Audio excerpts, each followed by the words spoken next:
They all believed the silent kid who kept his eyes down would never fight back. But behind closed doors, for 30 days straight, he'd been learning from a man who once made grown fighters tremble. And when the moment finally came, every phone in that school would capture what nobody thought possible, the birth of someone new. The cafeteria at Riverside Academy buzzed with its usual chaos. Trays clattered, voices overlapped, the greasy smell of institutional food hanging thick in the air. In a corner booth sat Devon Rivers, a slender black teenager who'd perfected the art of invisibility. Beside him, his closest friends Luis Martinez and Kevin Park ate quietly, the three of them hoping lunch would pass without incident. It rarely did. Blake Patterson shoved through the cafeteria doors like he owned the place. His sidekicks Brett and Kyle flanked him, phones already out, hungry for content. The room's energy shifted immediately. Blake thrived on attention, on fear, on making others small so he could feel big. His eyes locked onto Devon's table. "Well, well," little Rivers Blake's voice carried across the cafeteria. "You got my money yet?" Devon's jaw tightened. Luis went rigid. Kevin's hand trembled as he set down his fork. "I don't have it," Devon said quietly. Blake slammed both palms on the table, sending Luis's drink toppling. "What was that? Speak up." "I said I don't have it." Laughter erupted from Blake's crew. Brett was already recording, angling for the best shot of Devon's humiliation. Other students watched, some with pity, most with relief that they weren't the target. From across the cafeteria, Maya Collins had seen enough. The girl with the sharp tongue and sharper sense of justice stood abruptly, her chair scraping loud. She marched straight toward Blake's back. "Leave him alone, Patterson. This is pathetic even for you." Blake turned, eyebrows raised in mock surprise. "Oh look, Rivers needs a girl to defend him. How sweet." Brett and Kyle howled with laughter. Maya didn't flinch, but Devon shook his head at her, pleading silently. "Don't make this worse." Blake jabbed his finger into Devon's chest.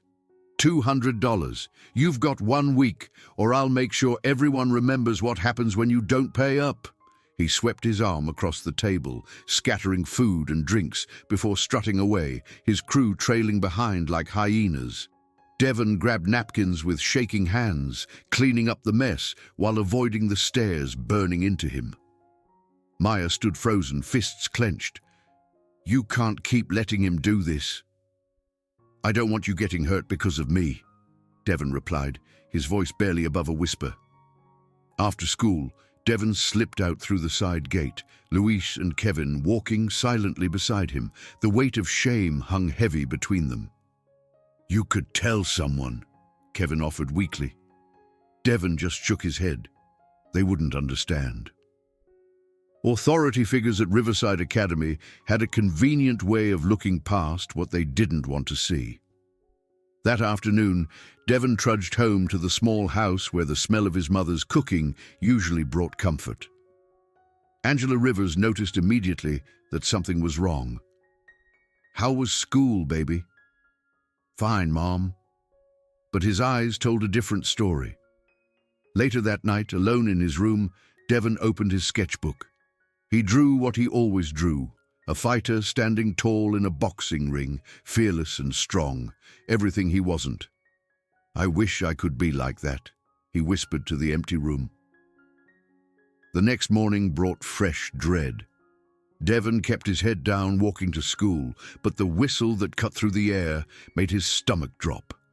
Blake appeared from around the corner with Brett and Kyle. "The price just went up, Rivers. $300 now." Before Devon could respond, a motorcycle rumbled down the street. The rider pulled off his helmet, revealing Danny Reeves, Maya's older cousin, known throughout the neighborhood as someone you didn't mess with. "There a problem here?" Danny's voice was calm but carried an edge. Blake's bravado wavered. "Just talking, Reeves." "Mind your business." Danny held his gaze for a long moment before revving his engine and riding off. The brief interruption was enough. Blake spat on the ground and walked away, but not before hissing, "After school, Rivers." "We finish this." Devon couldn't concentrate all day. Every laugh sounded like mockery. Every glance felt like judgment. When the final bell rang, he tried to leave through the back exit, but Blake and his crew were already waiting in the alley. Going somewhere? Brett shoved Devon hard. He hit the ground, tasting blood. Kyle grabbed his backpack, rifling through it. Blake stood over him, fist raised. That's enough. An elderly black man appeared at the alley's entrance, tall despite his years, leaning on a wooden cane. His voice carried authority that made even Blake hesitate. I said that's enough. Unless you want me calling the police right now. Blake gestured to his crew. Come on, this ain't worth it. They left, but Blake's parting words echoed. You got lucky today, Rivers. Won't happen twice. The old man helped Devon to his feet. You all right, son? Devon nodded, wiping blood from his lip. Yeah, thanks. Come with me. Instead of heading home, the man led Devon to a weathered building with a faded sign. Riverside Community Center. Inside, the air smelled of leather and old wood. Boxing memorabilia covered the walls. Faded photographs, tarnished trophies, newspaper clippings yellowed with age. Devon's eyes landed on one particular photo. A young man in boxing shorts, gloves raised, eyes blazing. The caption read, Ray Thunder Williams, Regional Champion 1976. That's you, Devon breathed. The old man smiled. Long time ago. I know what it's like to be counted out, son. To have people think you're weak. Can you teach me? Ray studied him carefully. I'm too old to train anyone properly, but I know someone who can. If you're serious, meet me here tomorrow. That evening, Devon came home late with a bruised face. His mother gasped. His father, Michael Rivers, demanded answers. Finally, Devon told them everything, the bullying, the threats, the humiliation. Michael disappeared into the back room, returning with a dusty wooden box. Inside was a pair of old brown boxing gloves, worn but solid. These belonged to your grandfather. He wasn't famous, but he never backed down from anything. If you're going to do this, you do it with honor. Devon held the gloves like they were made of gold. I won't let you down, Dad. The next day, Devon returned to the community center. Ray introduced him to Coach Jennifer Stone, a former competitive boxer with sharp eyes and sharper instincts. Boxing isn't about hurting people, Jennifer said, wrapping Devon's hands. It's about discipline, control, respect. You ready to learn that? Yes, ma'am. Then let's see what you're made of. The training began immediately.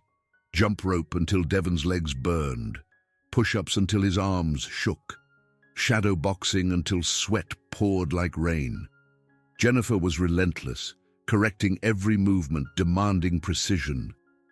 Don't just throw punches, feel them. Boxing is rhythm, not rage. Ray watched from the sidelines, occasionally tapping his cane for emphasis. Keep your chin down. Protect yourself. Days blurred together. School, then training. Morning runs before dawn. Late nights, studying footwork patterns. Devon's body transformed slowly, muscles tightening, reflexes sharpening, confidence building brick by brick. At school, students noticed changes. Devon walked differently, stood taller. Blake grew irritated that his favorite target wasn't cowering anymore. During lunch one day, Blake decided to send a message. He grabbed Luis's tray and dumped it on the floor. Where's your bodyguard, Martinez? Where's Rivers when you need him? Devon appeared instantly, stepping between them. Leave him alone, Blake. The cafeteria went silent. Blake's eyes widened with surprise, then narrowed with anger. You got something to say to me, Rivers? Yeah. This ends. Meet me after school. We settle this once and for all. The whisper spread like wildfire. Devon Rivers was challenging Blake Patterson. By the end of the day, half the school knew. Phones buzzed. Group chats exploded. Everyone wanted to witness this. Blake set a trap. He contacted Billy Glassjaw Reynolds, a notorious troublemaker from across town, offering money to rough up Devon before their confrontation. Billy was bigger, meaner, with a reputation for breaking bones. Word reached Devon through Luis, who'd overheard Brett bragging about it. That afternoon, Devon stood in the parking lot, waiting. Students formed a circle. Phones rose like torches. Billy stepped forward, cracking his knuckles. "Heard you think you're a boxer now." Before he could lunge, Danny Reeves appeared, placing himself between them. "Walk away, Billy. This ain't your fight." Billy knew Danny's reputation. After a tense moment, he backed down, leaving Blake furious but exposed. The real fight would happen, just the two of them. Blake pointed at Devon. "Friday, behind the gym, 3 o'clock. Bring your courage, because you'll need it." Devon trained harder than ever. Jennifer pushed him through brutal sparring sessions. Ray taught him patience, timing, when to strike and when to wait. "This isn't about revenge," Ray reminded him. "It's about standing up. Remember that." Thursday night, Devon lay in bed staring at his grandfather's gloves hanging on the wall. Tomorrow would change everything. Fear and determination wrestled inside him. But he thought of Luis, of Kevin, of Maya, of every student who'd ever been bullied at Riverside Academy. "I won't back down," he whispered into the darkness. Friday arrived heavy with anticipation. Classes dragged, hallways buzzed.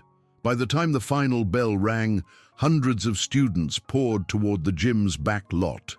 A human circle formed, phones everywhere, capturing angles.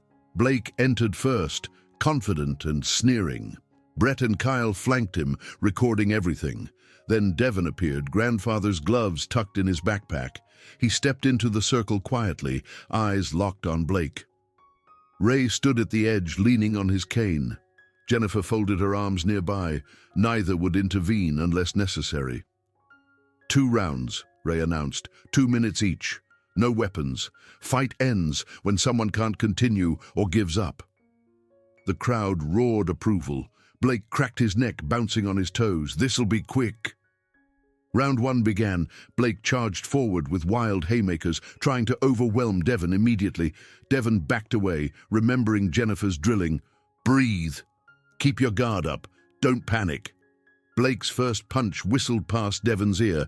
The second caught his shoulder, staggering him. The crowd erupted, some cheering, some jeering.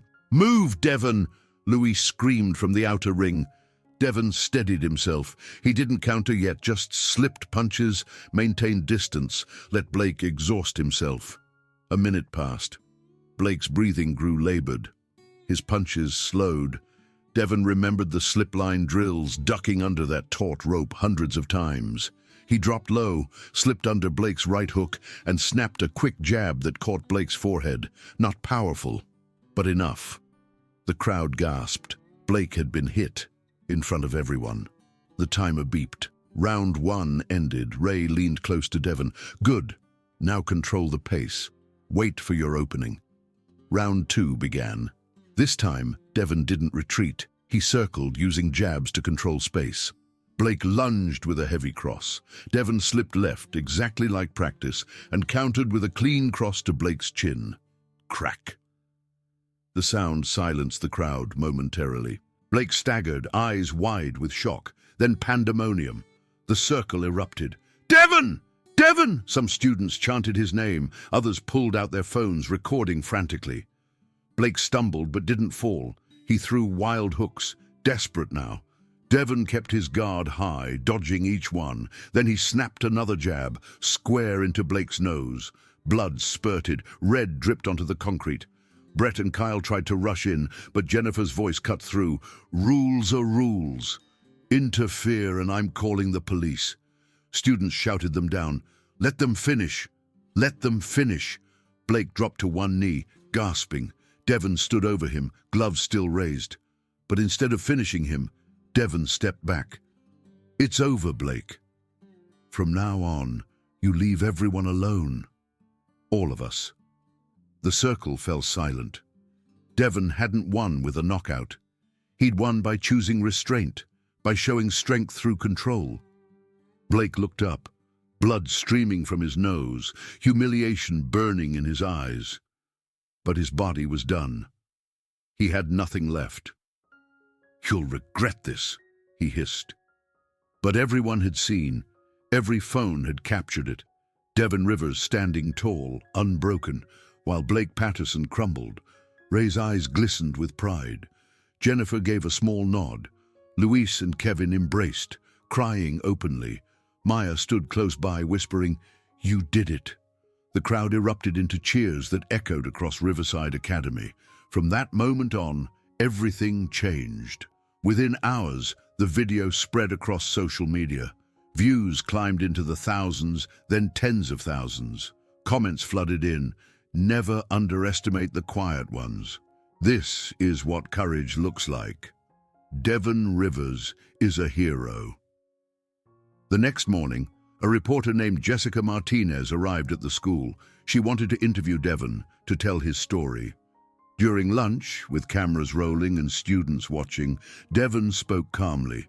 "I didn't fight for revenge. I fought to protect myself and my friends. Everyone deserves to feel safe."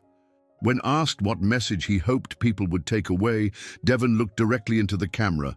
"No one is born to be stepped on. If you stand up for yourself, you're stronger than you think." The interview went viral, but it also exposed something darker.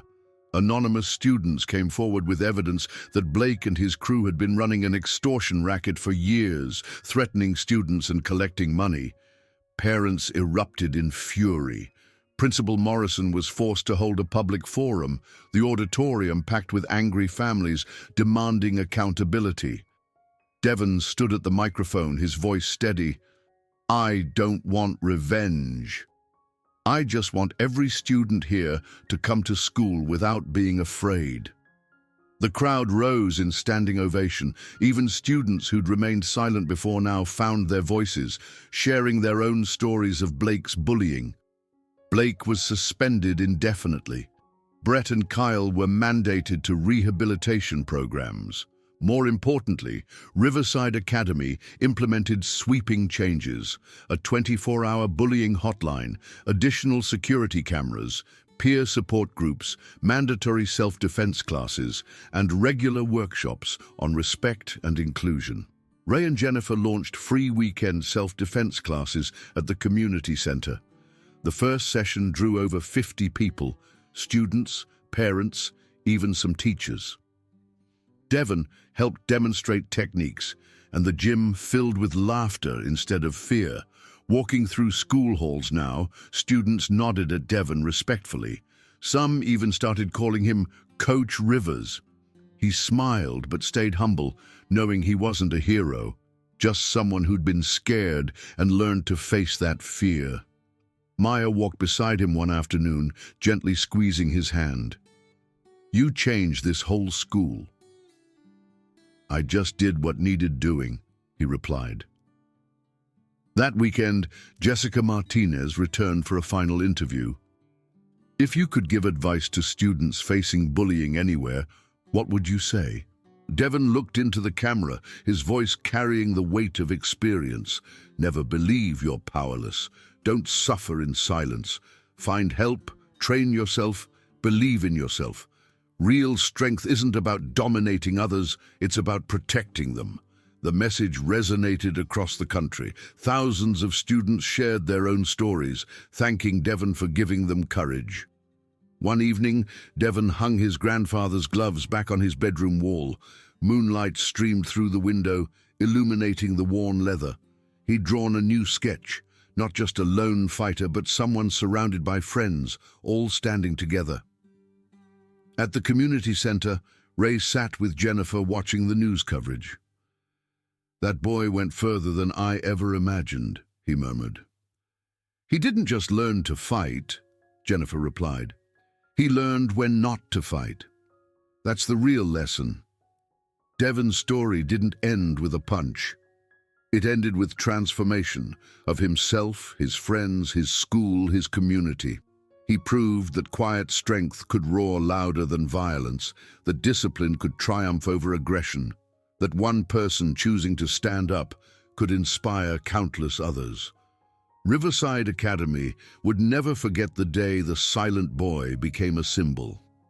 And from that single moment of courage, a movement spread, one that reminded everyone that kindness isn't weakness, that being underestimated can be the greatest advantage, and that real power lies not in tearing others down, but in lifting them up.